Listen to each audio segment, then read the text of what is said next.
never rests. Careless in the sky. What a thrilling time to be alive. Ain't no party like a Georgia show party, because a Georgia show party don't quit. Welcome in on your Sunday evening here, especially after a complete game. I know that everybody out in the viewing area excited to see Georgia put together its most complete performance of the season in Starkville.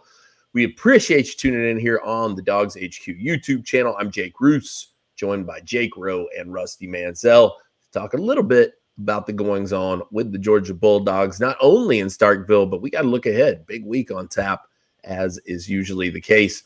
Before we get into any of that, though, we got to start with talking about our friends at Whataburger. The touchdown tour continues to roll on. Jake Rowe, where are they headed next?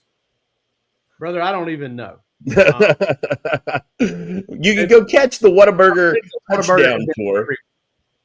No, I've got this pulled up. You can catch the Whataburger touchdown tour, which is where they take the food truck around. You can sample all of the fine wares of Whataburger. And this weekend, they will be at the University of South Carolina at Texas A&M. So be in College Station this weekend. Maybe you're going to be there. I don't know. But if you're not, go find a Whataburger. Stuff some in your face. It's delicious. 24 hours. They do the breakfast all the time. And look, when they build a new one, they line it up around the building. Go grab yourself some Whataburger and go support our friends over there. Gentlemen, Georgia goes to Starkville and puts one on the Bulldogs of the former SEC West. And this one, not close. And we had been waiting for this, I think, to some degree all season. Finally, Georgia puts together what looked to be its most complete performance, although I think all three of us would agree there's still improvements to be made in this team. Rusty, I want to get your thoughts first on this one. I know that you thought this one was going to be a shootout. Yeah, Georgia said, "Hey, put the brakes on them. Let's shut this thing down." Well, if I told you Georgia was going to do what they did offensively yesterday, and I told you that Mississippi State was going to go right down the field on 14 plays, you would have thought it was going to be 41-38. You would have thought, here we go again. But no, credit Georgia. You know, it was something. That's what you've been wanting to see. I think, you know, Rowe he's got a little more knowledge and memory of the last, 12, 13 games. But I think, to me, that's the most complete football game Georgia has played since playing Texas and Austin last year. I mean, they put together two halves right there. And really, you can nitpick that game, but you go in there and it's not – and listen, you go off what are facts. And the facts are they beat Texas. Texas came back and beat them in overtime. Tennessee had to come back and beat them in overtime.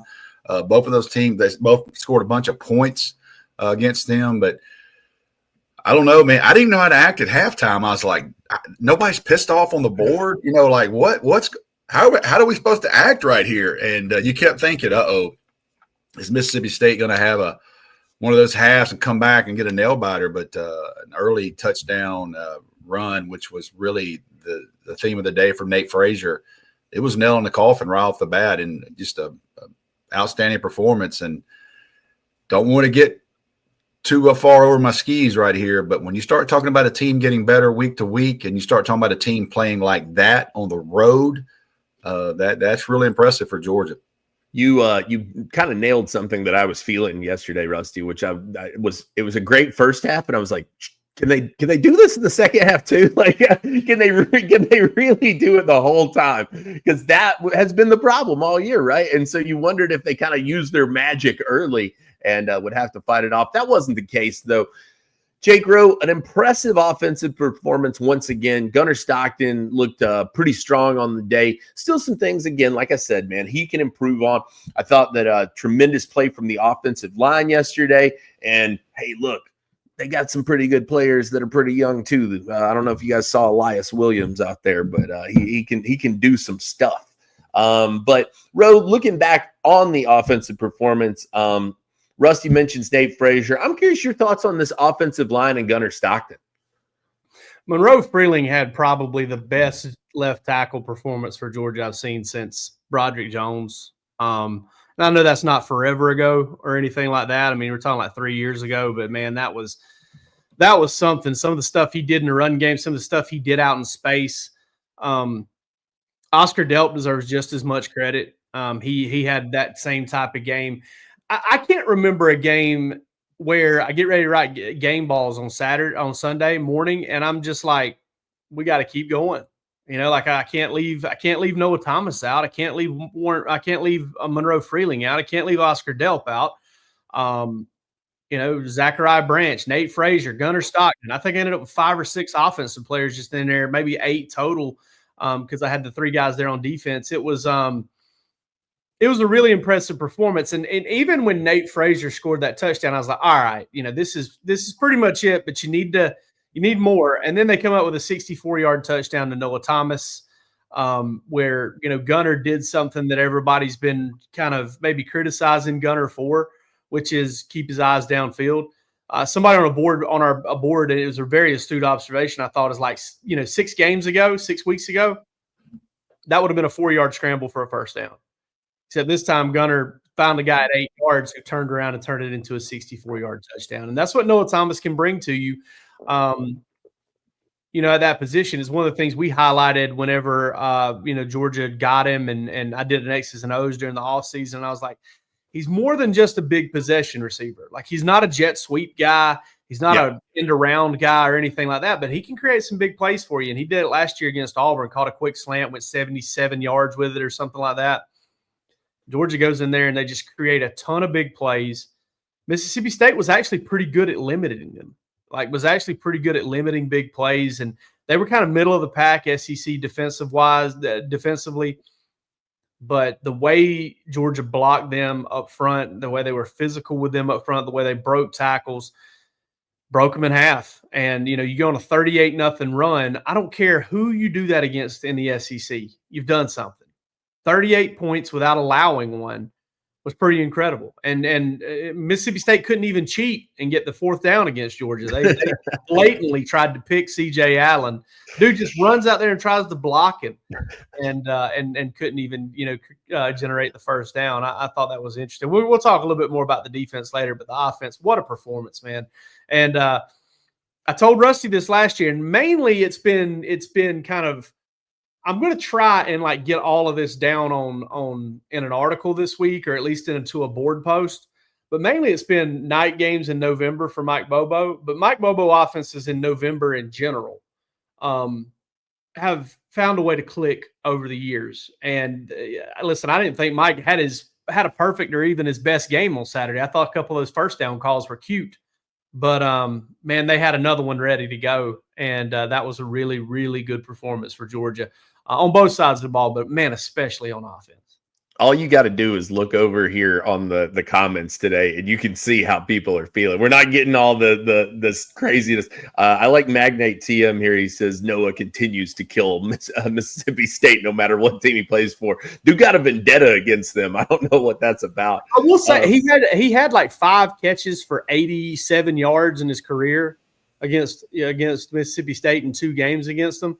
You know, obviously he almost met that in one game, 3 for 70 something yesterday. At 56.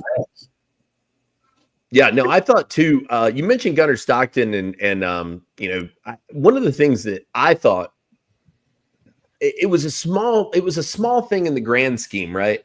But I thought that run where he took off to the right and then cut back to the left and followed that blocking up the way. Somebody on our board said that was Baker Mayfield-esque. And I could kind of see that, man. I mean, it was probably, for me, the most impressive run that he had made all year in terms of just being decisive in what he was doing in the moment. Rusty, you posted a stat regarding Gunnar's efficiency here in the last couple of games. Drop that one on us, man. 64 for 89, 774 yards and 9 touchdowns in his last 3 SEC games. Had 1 interception. Remember, that was a tip ball. Right. Yeah, that's 64 from 89, 774 yards and 9 touchdowns. And, you know, that's SEC play. So, he's getting better. They're getting more out of him. I think so Austin P, he was 25 for 34 with no touchdowns. And you start thinking about what he's done now in his SEC play. And I think we all were unsure at some point that Gunner had some flash to him. He could hurt you with his legs. He was pretty good on deep ball, but I think his game has really taken another step, especially in between the hashes. He's not afraid to turn it loose. I think he's seeing it, and he runs when he needs to. He doesn't have to. It drives you nuts, man, when you get a blitz or somebody beats somebody. He just reverses course and runs around and makes a play there. It's just hard to deal with that. And to me, the first of the year, I think Gunner Stockton was the guy you want to come after. Let's put it in his hands. Let's go after this guy. Let's see if we can pressure him. Let's force him into thinking and processing against zone coverage. And man, the last 3 or 4 games, especially the last 3 games since Ole Miss, Gunner has become a real problem if you're facing Georgia. Like you got to play Georgia. Texas has got to play Georgia differently than Alabama did. And that's what you want to say, and that's what we're seeing. Yeah, no, absolutely. One of the things I want to point out too is Gunner is going to get a lot of attention and deserves a lot of attention. He's improved a ton, right?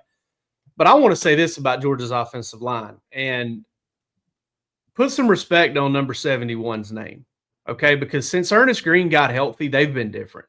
They've been very consistent, and they've raised their floor. Like I would say the Florida game, he's only been healthy for 3 games. And I would say the Florida game was far and away their worst game that they've played. And it wasn't awful. It wasn't terrible. It wasn't brutal. They didn't play great, but they were still good enough. And ultimately the offensive line opened up a big hole for Chauncey Bowens to rip off 36 yards. And, the run game, let's think about how much more explosive the run game has been with Ernest Green at right tackle, right? Like they've last 2 games, they've got 4 runs of 30 plus yards. I don't know how many they had before that, but it wasn't a ton. I think a couple of those came against Alabama. Chauncey Bowens had them.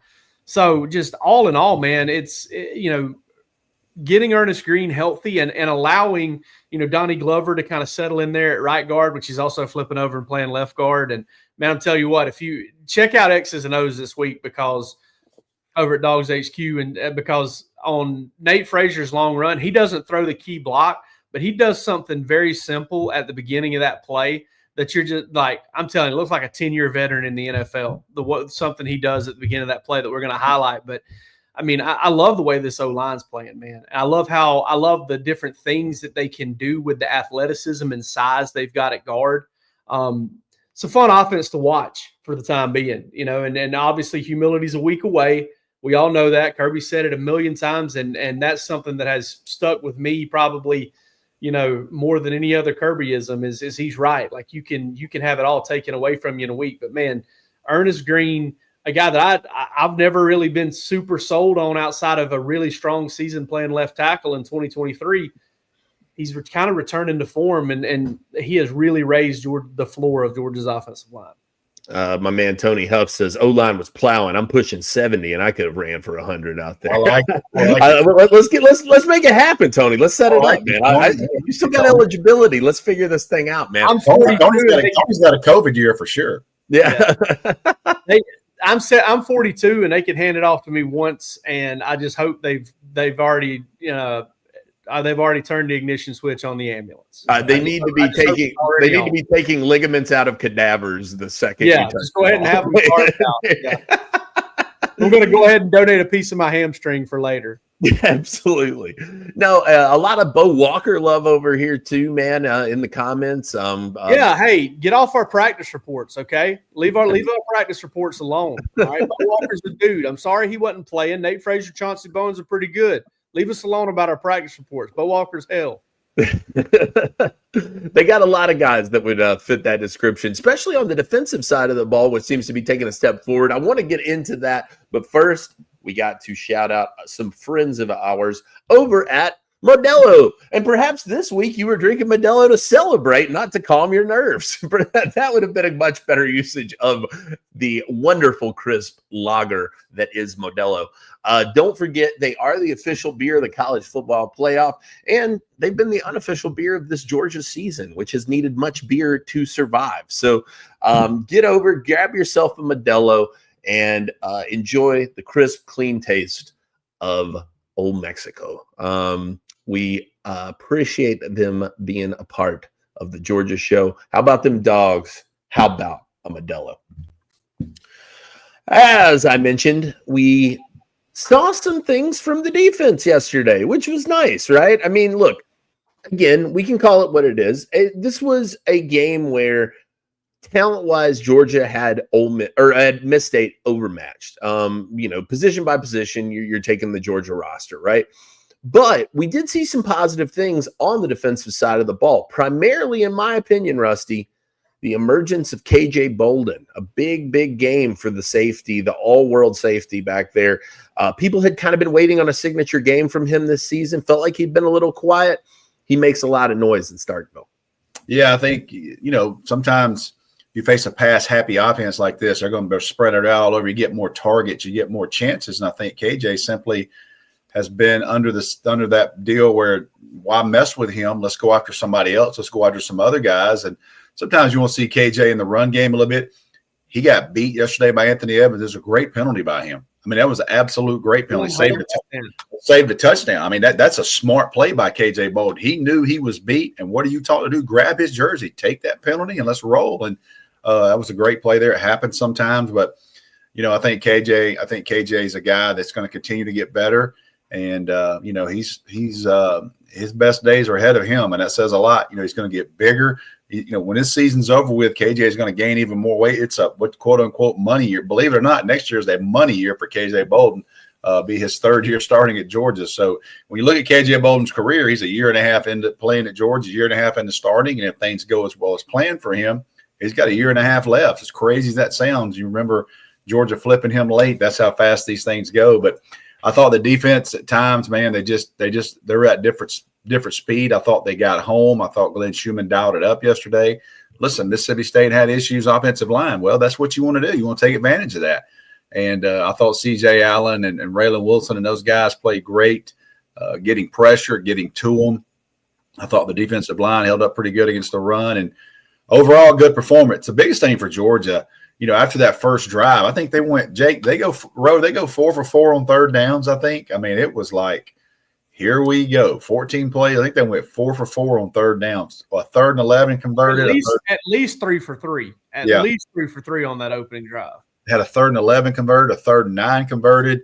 You're thinking, I mean, here we go. This is what we've come accustomed to, like it or not. But, man, they buckled down and felt like they had a really good game. But I tell you, man, nobody at Georgia. I'll say this because I'm not watching the tape like an NFL scout is. I don't know that nobody has increased their stock value more than C.J. Allen over the last 3 weeks. I mean, this guy's been different. This guy's been everybody you thought he was. Everybody wants him to be, and he is a leader in a locker room. And man, he is playing lights out on the field right now. He is seeing it. He's a step faster, and got to have him the rest of the year for sure. Jake, Wyatt Fielden here. I'm curious on your thoughts here. Great game for Quintavious as well. Do go watch him knock that ball out. Same for Gabe Harris. He knocked the heck out of their QB. Quintavious Johnson felt like a guy who had himself a very nice performance yesterday, and that seems like he's kind of been creeping into that. Yeah, he's been close for a little while now. And just going back to that fumble, I want to touch on what Rusty said. KJ Bolden holding Anthony Evans could very well be his best play of the game. Like, I mean, you're going to get beat sometimes. That's just going to happen. Making that decision to get that PI or just a holding penalty, Georgia forces a fumble a few plays later and changes the football game. I mean, that was such a big play. I mean, if Ellis Robinson had done that same thing against Chris Brazzell at Tennessee, you might have been looking at a different ball game there, but he didn't. And Chris Brazzell ends up hitting him for a 78-yard touchdown, 77, something like that. But man, Quintavious Johnson and Gabe Harris both. I mean, guys, I look at the Florida game and Georgia didn't have a sack in that game, but they had DJ Lagway running. They had him moving. They had him off his spot. They were in his face. They affected him. They got home more against Mississippi State. A worse offensive line, worse guard play, all of that stuff. Georgia has, in fact, been a more effective defense at getting to the quarterback and affecting the quarterback since the bye week. And I don't know if that's a sign of things to come. This will be their first time getting a chance to play at home with the crowd at their back and all of that stuff. You made the point. You made the point, I think, on a previous show. That was what happened last time, though, too, right? I mean, last year, the differential between sacks in the before this bye and after this bye was substantial. Yeah, you go back to Glenn Schumann's first year as defensive coordinator in 2022. They had 7 sacks in the first 8 games, or 7 sacks in the first 7 games. I'm sorry. Then after the bye week, after that traditional October bye week, they exploded for 28 sacks in their last 8 games. They even had a big jump in 2023 or 2024. No, 2023. They had a big jump after the bye week that year too. So they've dialed some stuff up. I don't know if it's because they've gotten more creative or if they've kind of fine-tuned some execution things. I mean, right out of the gate on Saturday, what was wild is they've got Blake Shapen sacked on the first play of the game. And Gabe Harris just kind of gets rode inside a little bit too far, and him and C.J. Allen trip over each other, and Shapen runs for 5 yards. But they ended up getting to him on that first drive. They ended up getting to him on their third possession. Then they get to him later, and then obviously Gabe Harris blindsides him, knocks him out of the game. Obviously I hope he's okay and all that stuff. Especially that scary Lawson Lucky injury. You just don't want to see anybody get hurt. But Georgia's got some guys playing at a high level. And one of the things I thought was really interesting was C.J. Allen's been getting all the attention, and rightfully so. Like, he played his second half against Ole Miss was unbelievable. And then his whole game against Florida was unbelievable. And Raylan Wilson was like, hold my beer, hold my Modello. Like, he was like, I'm going to do it today. And he did, man. Raylan Wilson had one hell of a ball game. And it started with the opening play when he got over, and Blake Shapen's in all sorts of space and green grass and meadows and everything else. And here comes 5 out of nowhere to cut him down after 5 yards. And that's the Georgia's got some erasers at the second level of defense. If KJ Bolden can kind of come on, and Quintavious Johnson and Gabe Harris can kind of join the fold in the front, you start to kind of get this defense to gel together, and you found some playmakers. I feel, that can impact games and make a lot of plays for you. And I've been thinking for weeks that Quintavious Johnson was very, very close. And I honestly think that before all is said and done, it's going to depend on this coming off season for him. A lot of it, Sunday player, maybe a day 2 pick type guy with his size, with his athleticism, with his flexibility. I think he's got to learn to be a better pass rusher and develop some of those tools. But, man, he is a really good football player. He can play ball now. Yeah, I think, too, one of the aspects, and you and I discussed this on the radio earlier, Jake, but I think one of the interesting aspects about this game that Georgia hadn't necessarily had to deal with as much was how much they turned, when they had to turn to Kamario Taylor, the running aspect of dealing with a quarterback. Now, look, his accuracy didn't make you worry too much about containing him in the pass game, but to face a guy like that who's willing to take off and make some plays with his legs, I can see that being beneficial as soon as this weekend with a guy like Arch Manning. Yeah, Arch is a different athlete. Obviously, yes. It doesn't take much more to be accurate. I don't know if Rusty's house got buzzed in Lindale from one of Kamario Taylor's passes. That's how strong his arm is, and that's how far he missed a couple of times. That dude just uncorked one on a post route that hadn't even landed yet. I told Roos earlier, Rusty, I said, this guy was out there throwing foul balls. Look like some of my drives on the golf course. But, you get a little bit of taste of that. Arch is a scrambler. He can keep it on a design run and stuff like that, but Arch is a scrambler. When we get our backs turned and man-to-man coverage and pocket opens up, like, he can kind of run through the smoke and just take off for days on you. But I think if Georgia does a good job keeping their eye on him, Georgia does a good job keeping their eye on any running quarterback. They can kind of keep him in the fold. And DJ Lagway ran it last week, and Georgia did a good job of keeping their eye on him and the keepers. I'm interested to see kind of how they game plan against Arch coming up. We'll get into that Texas game in a little bit, but Kamario Taylor's a different athlete than anybody Georgia's faced as a runner since maybe Jalen Milroe. He's a heck of an athlete. He's fun to watch. And like I said, if he can get that accuracy right, he's going to be hell in the SEC moving forward. Speaking of moving forward, myperfectfranchise.net, Andy Ludicky and the team over there can help you get where you want to go professionally. They have a number of different franchise opportunities for you. It's not just fast food, guys. It's a ton of diversified businesses and ones that fit your lifestyle and your vision for your future. So get with them today. They are a tremendous team over there at myperfectfranchise.net, and their services are 100% free to you. They are paid by the franchises themselves who are looking to bring new people into the fold. So take control of your life, work, and business today, and get over to myperfectfranchise.net. Boys, Texas, Georgia, one that we've all had circled on the calendar for some time. No doubt about it. You had waited on this one, and finally it is here. It's not maybe the game you thought it would be when the season kicked off, because that was a different time. That was a long time ago, and Texas was the number 1 ranked team in America. Now they have 2 losses under their belt, including to Florida.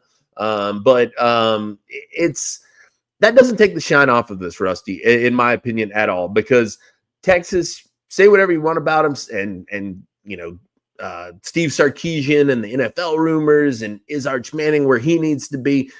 The fact of the matter is, this is a very talented group of guys.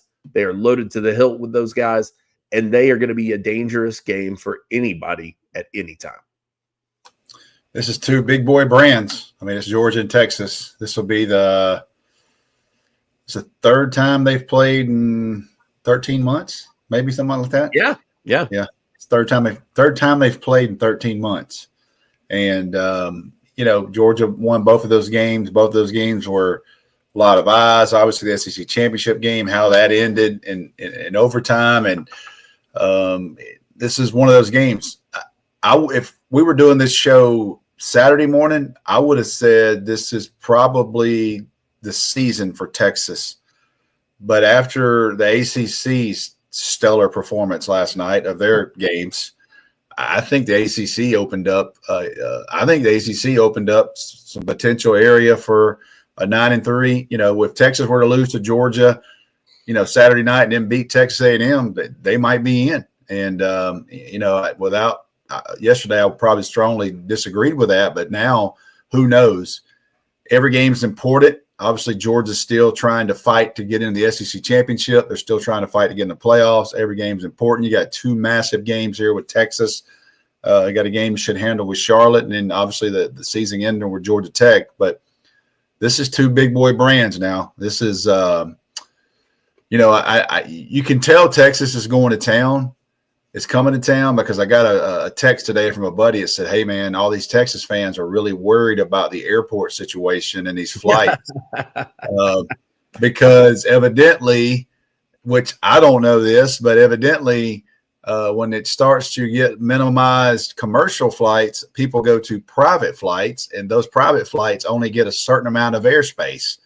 And I'm like, again, these are big boy problems when Texas fans are having issues flying in on their private planes. So we shall see. I expect Texas to have a large contingent here. Again, I was, me and Roe do some things with some companies in Athens. I met with someone this summer, and they told me that Texas was trying to rent multiple bars to have Texas only deals. I know one space Friday night in Athens is going to be all Texas, and that's that person's decision to make that business decision. I can only imagine how popular that will be with the frat crowd moving forward. But we'll see on next weekend, on the Charlotte weekend, if anybody's in that establishment. That's here nor there. But Texas will be there. I think Texas is going to hear a lot. It's going to be a lot of the opposite. You know what I mean? Georgia pushed you around. Can you play with Georgia? It's not going to be the narrative so much last time where Georgia, can Arch Manning play in a game like this? They're going to get a lot of rat poison, and I'm sure Kirby's going to, talk to his guys their way. You know what I mean? And it's going to be a little different angle, I think, on this game. But I'm interested to see, how this game plays out. Georgia seems to be peaking at the right moment. It's going to be a night game. It's going to be crazy in town, and it's going to be a good one, man. It's going to be I looked at it last night. I don't know if I put that tweet out at like 7:09 last night. And I was like, guys, we'll be 33 minutes away from kickoff next week. And I was like, dude, I'm already ready for bed tonight, much less the game hadn't even started next week. I'll have to be feeding Roe coffee right next to me all day as we get into late night there. But it's a big boy game. It's two big boy brands, and all eyes will be on Georgia, Texas next week for sure. Jake Rowe, what concerns you most about this game? Man, I don't want to sound arrogant as somebody who covers Georgia. Not a lot. I mean, Texas is just good. That they're just talented. And if you roll out there and you don't play good football, and they do, you lose. And that's just kind of how it goes. But like the matchup okay for Georgia. Vegas seems to like the matchup okay for Georgia. 6.5-point favorite, 5.5 to 6.5 points, depending on where you look. I will say, listen, Georgia's got a secret weapon on its side, Dalen Everett, right? Dalen Everett against Texas is something special. I doubt he's going to repeat the performances he had last year, but Jesus Christ, I've never seen anybody kind of turn it on against one football team the way Dalen Everett did against Texas last year. Three picks in 2 games, forced fumble, sack, just comes up with all sorts of plays. I think somebody mentioned in the comments a second ago. But, just from a matchup standpoint, I wonder, everybody's kind of like, well, Texas is a different team now. They're different, and they are a little bit. But, Kentucky, Mississippi State, Vanderbilt. I'm not saying Vanderbilt's bad, but Auburn shredded Vanderbilt last night defensively. I can't sit here and tell you I think Texas has found its stride offensively from playing those 3 teams. But the one thing that gets me about this game, Rusty, and you know this just as well as I do, November games, 3:30, 7:30, whenever they're played, are just different. 3:30 games become night games. 7:30 games become late night games. It's two hours of darkness before that game is going to kick off. 2 full hours of drinking by the light of the TV that's set up at the tailgate. Nothing good happens after dark. Oh, man. We might be able to get an episode of Bark After Dark at 6 p.m. right before the start of the game. But no, it would. I'm telling you, it's just different in November. And any night game I've ever watched in Sanford Stadium in November has been pretty crazy. And like I said, I'm gonna try to get that Mike Bobo stuff out to you. I sent it to Rusty last year in a text message. I got to see if I can hunt it down. But Bobo has cooked some stuff up in home night games in his career at Georgia, and it was again last year against Tennessee when Georgia kind of played its best football game of the season for the most part in terms of just Georgia Tech. Yeah, well, let's not talk about that one. They didn't score in the first half. So. I'm talking about the amount of points that were scored. About stats. It was an official game, and they scored a bunch of points. They were scoring 2 at a time there. Yeah. Always want to bring up Osh. Oh, just shut out in the first half, 17-0. I don't even remember that. I don't remember that. They played 8 more quarters after that. Yeah, but yeah, it's going to be so fun, and we're going to be out at Hotel Indigo the night before. There's going to be a lot of cool stuff going on that weekend. And listen, if you've got anybody that's what is it? The health inspection office? If you got any friends at the Athens Health Inspection Office, we might need to know the name of that bar. So maybe have some Texas fans out on the sidewalk. I'm pretty sure that check's already cleared. Oh boy. I hope it was worth it, whoever you are. Look, guys, huge week over at Dawgs HQ. I bet it's not Chuck's Fish. It's not Hotel Indigo. I can tell you that. That's all that matters. It's not Hotel Indigo, or will be Friday night. We're going to go horns down at Hotel Indigo. Let's do that. Oh boy. Horns up for peace, I believe it was. Eddie Radosevich once did. Maybe we can get Eddie, and Eddie's got to be in Tuscaloosa. Yeah, so. yeah. All right. Listen, guys, get over to the dog walk. Hang out with us all week. X's and O's is coming. We got we got Dogs HQ Plus with Rusty coming later on this week as well. It's a packed week. Hotel Indigo Friday night. We got you slammed up. Get over, tons of coverage all week.